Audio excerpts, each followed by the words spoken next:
Oh, hey there, guys. Didn't see you there.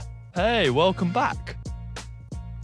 Welcome back, everyone, for yet another episode of the Off-Grid podcast. Pleasure to have you back. Here we are. Today, we are in Hampton Court Palace Gardens, of all places. And no, they haven't sponsored the podcast. I just decided it would be a nice place to film it, and I don't know if I can, but so far so good. So it seems to be working out all right. And even if they do come, it will make for some good content, anyways. Now I was here the other day. Beautiful day. It was absolutely stunning. I got all my kit, got it all set up, got my laptop out. Wasn't on charge, so I had to abort mission. I've come back on a grey day, but God, it feels good to be outdoors. It's so nice. We're just at that lovely turning point into spring now where we've got the birds tweeting. It just feels like nature sort of comes alive a little bit. I feel like I come alive as well. So yeah, this episode, this one's a bit of a new one. It's a solo episode, of course. Sorry if you're expecting a guest on this one, but if you haven't realised by now, it is just me. And this episode is about 3 adventures that anyone can do that I've done before. So they all come with a story and how you guys can do these adventures yourself as well, because that's what this podcast is all about. So let's start off with the first one. Now, the first one is the Brecon Beacons. Now, the Brecon Beacons is a place super close to my heart because it was the first time where I did a solo trek on my own when I was 21. So at the time I was at university, felt like I just wanted to kind of experience what it would be like to go wild camping and trekking on my own. So I did just that. I went for 2 nights and 3 days, and it was just amazing. It was bloody brilliant. I actually had a friend of a friend who was a pilot in his career, and he did a lot of the crash landing courses in this area of the Brecon Beacons, and he just sat me down, and over the kitchen table we just went through the map of this whole route, and he just planned it all out for me, which was great. It was so nice to have that sort of certainty of just knowing the exact route that I was going to do. So that was really good. And then all that was left was just to get out there and to go and do it. Now, this route, it started at the village of Gran, if I've pronounced that right, hopefully. It's next to a town called Crecau, which is the ultimate place to stop off and get supplies because it's got a massive fuck off Morrison's, so you can really just stock up with all the food that you really want. And yeah, it works very well for me because I am a simple man when it comes to trekking supplies. I literally only eat cake and sweets. If anyone's ever trekked with me, they know. Breakfast, lunch, dinner, 3 days, 4 days, 5 days, cake and sweets for the whole thing. I do it until by the end, I just hate it. And I don't want it anymore. And all I want is just a block of cheese and some salt. But I just quite like the enjoyment of eating whatever the hell I want. So I kind of max out. And also just keeps things simple, which I quite like. So yeah, got myself loads of sweets and loads of cake and set off on my way. Now I parked my car in Llanbedr.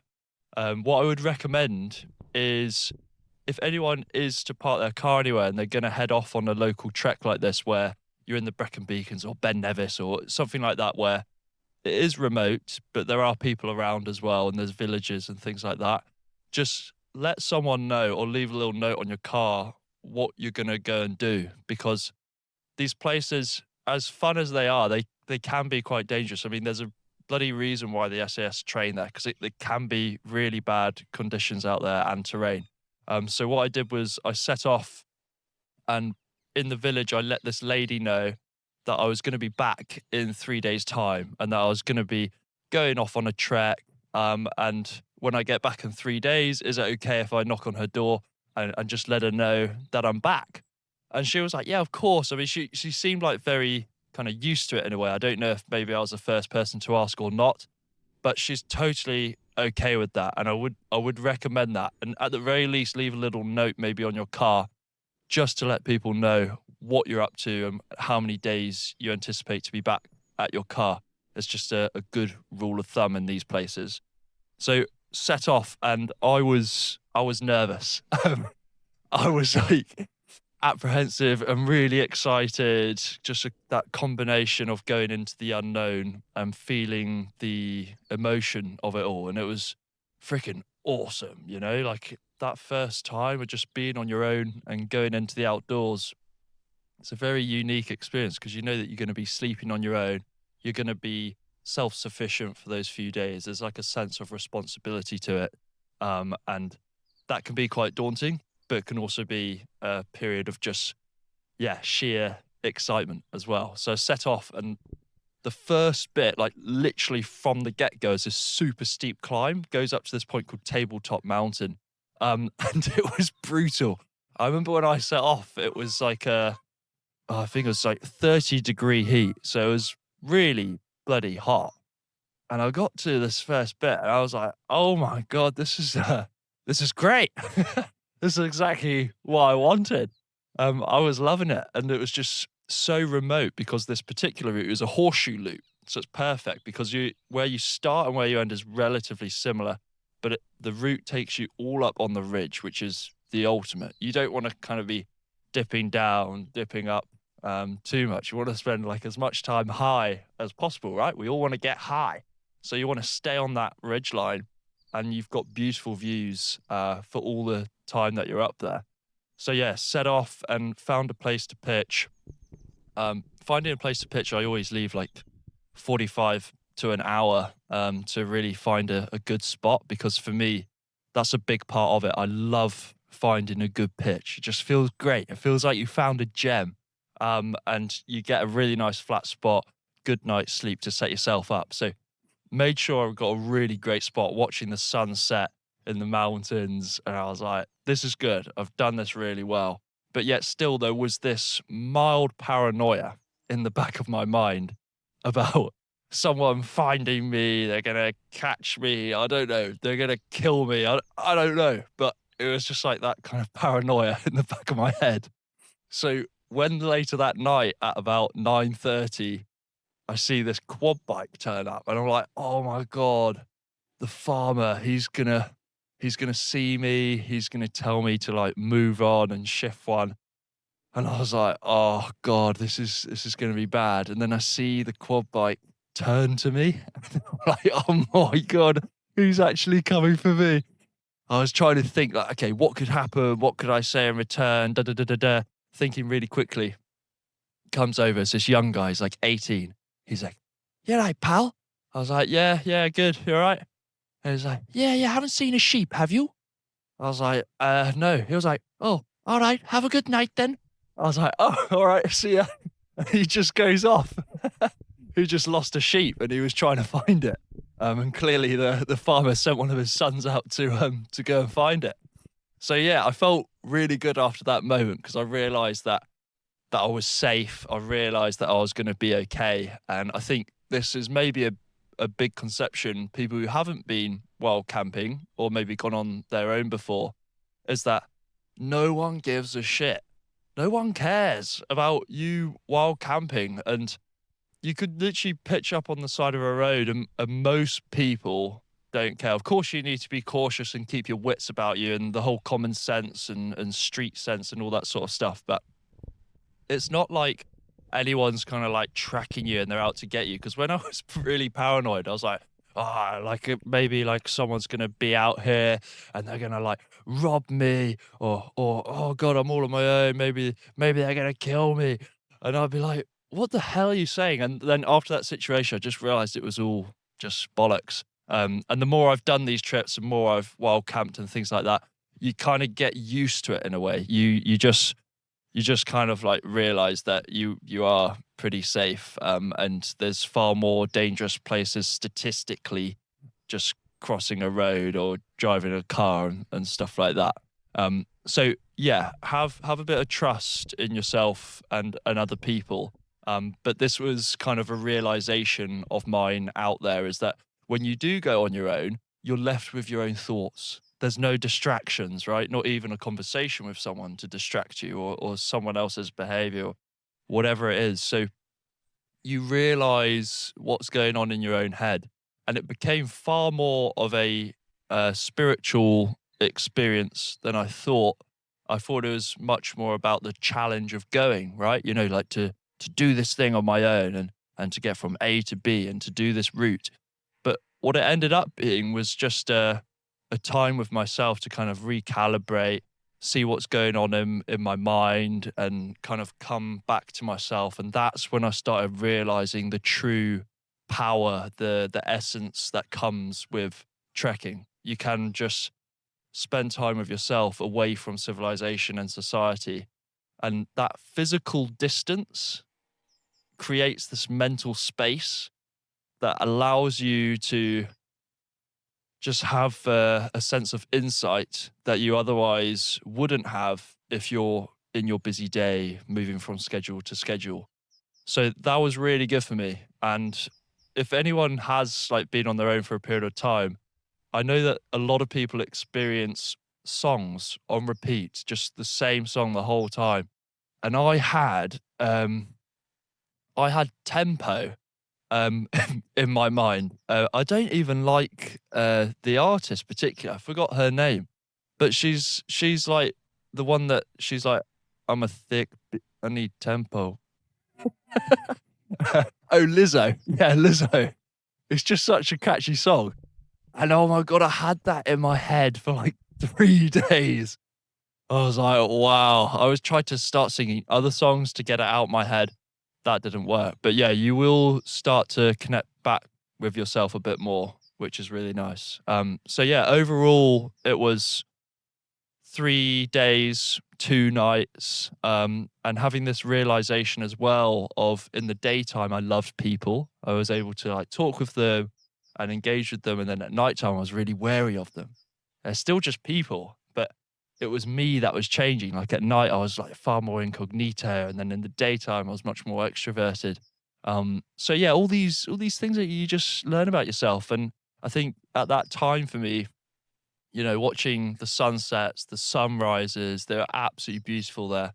It's also in a part of the Brecon Beacons called the Black Mountains, because when the sun does start to set, just let's say sunsets at 6, at about 5 p.m., when the sun goes below the lowest peak, the valley turns black, and it's just you literally can't see anything. So you really do need to get your tent up in time and make sure that you're sorted, because that place just goes black.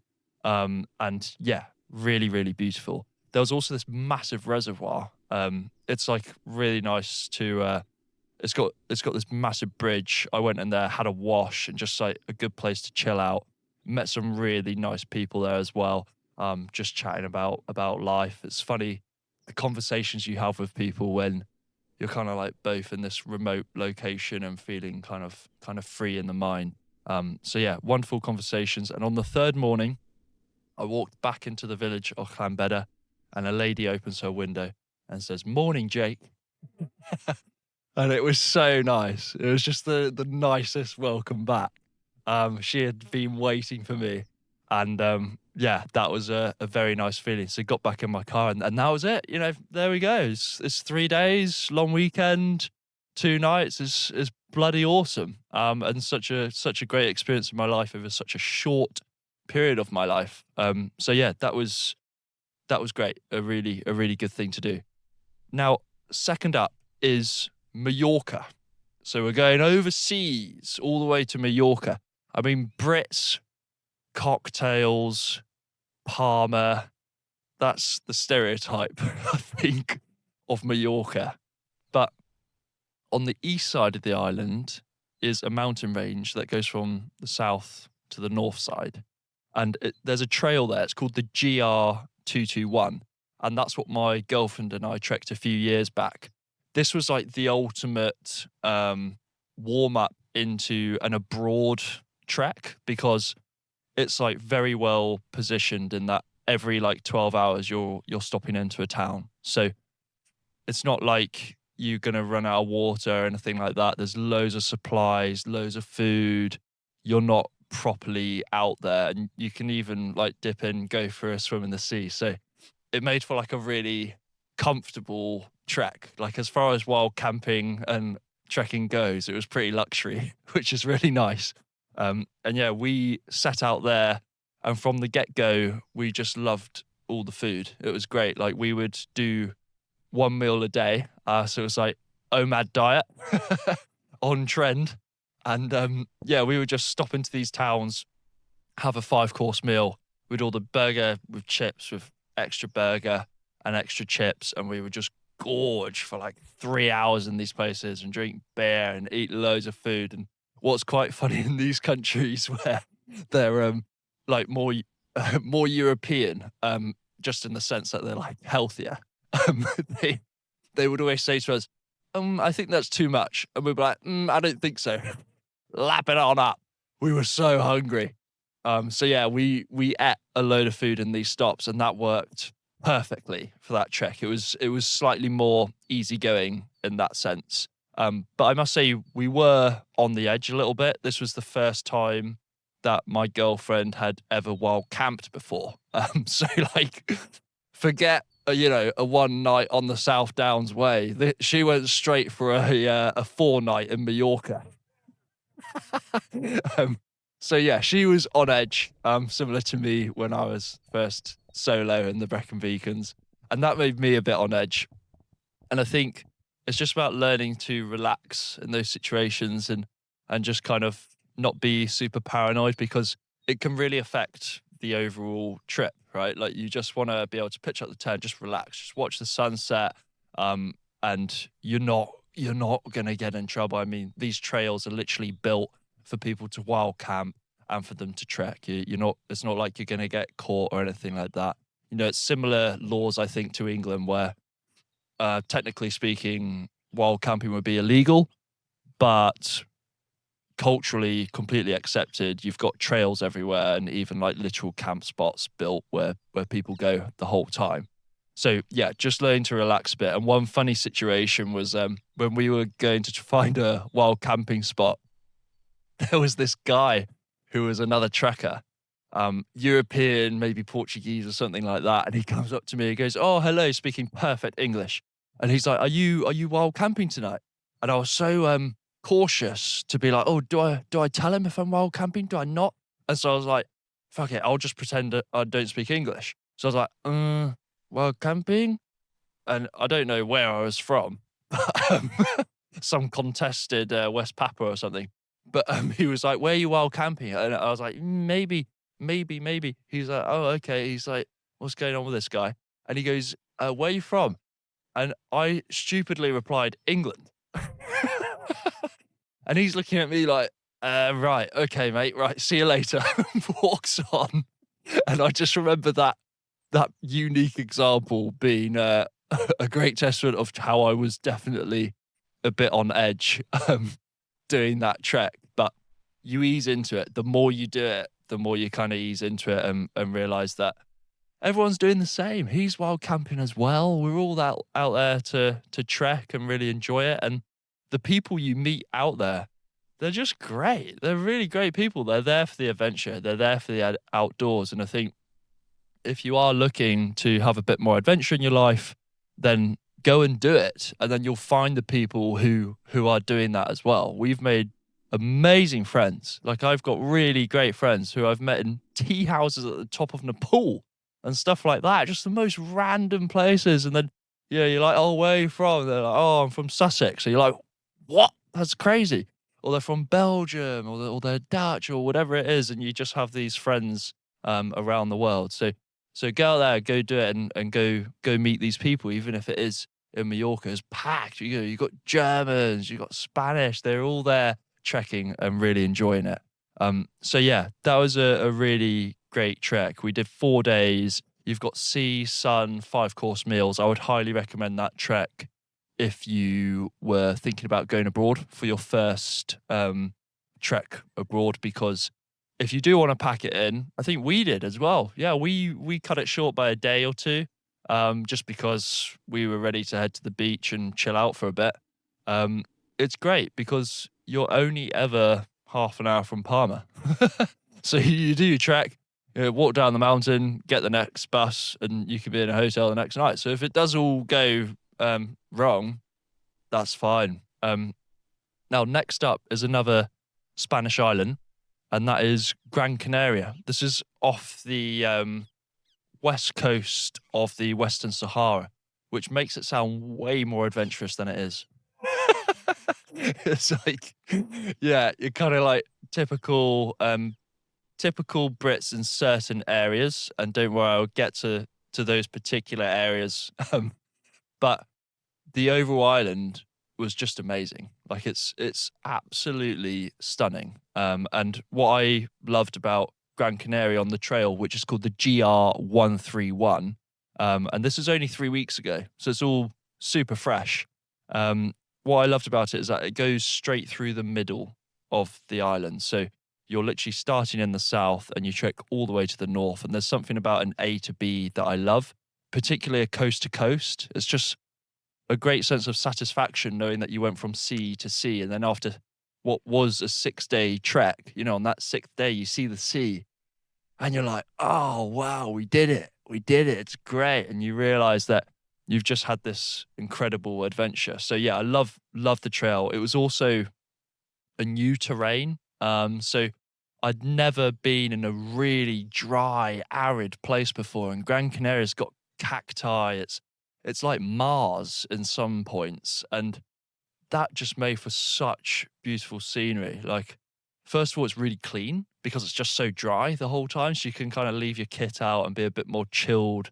You don't have to be like super disciplined because it's not chucking it down and your kit's not getting muddy.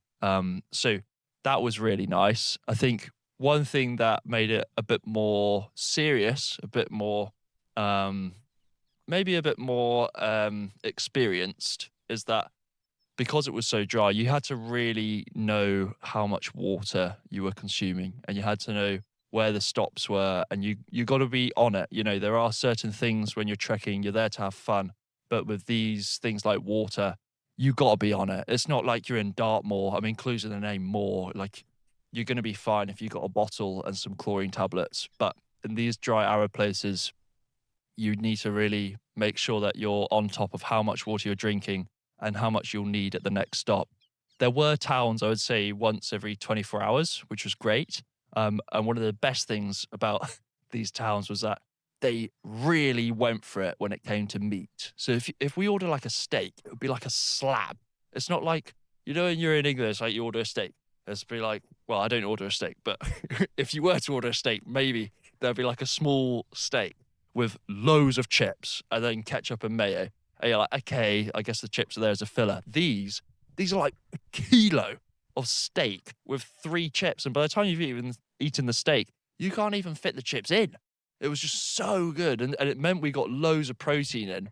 And one of the things I noticed was that when you are more depleted and your body's been working really hard, having that protein was so energizing.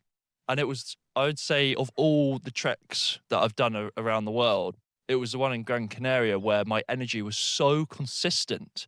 Like I never had this like plummeting of energy where I was like, oh my God, I'm fucked. I need to like get to sleep because I'm so tired and weak.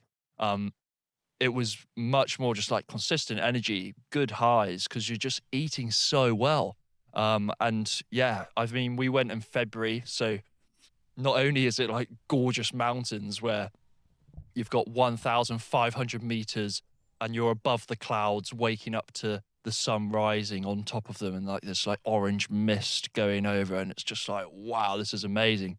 But as great as all of that is, 27-degree heat, that back in England, mid-February, it's absolutely chucking it down with rain. So it just makes it 10 times better. I mean, if you allow yourself to feel a bit smug about it, it just feels bloody great because you're in the sun and you're feeling really fit. And that was one massive thing for me, was that I'm actually still post-injury. So I had a torn meniscus in my knee. And this was the first time in over a year that I left England and that I was really moving my body and doing a trek and doing an adventure.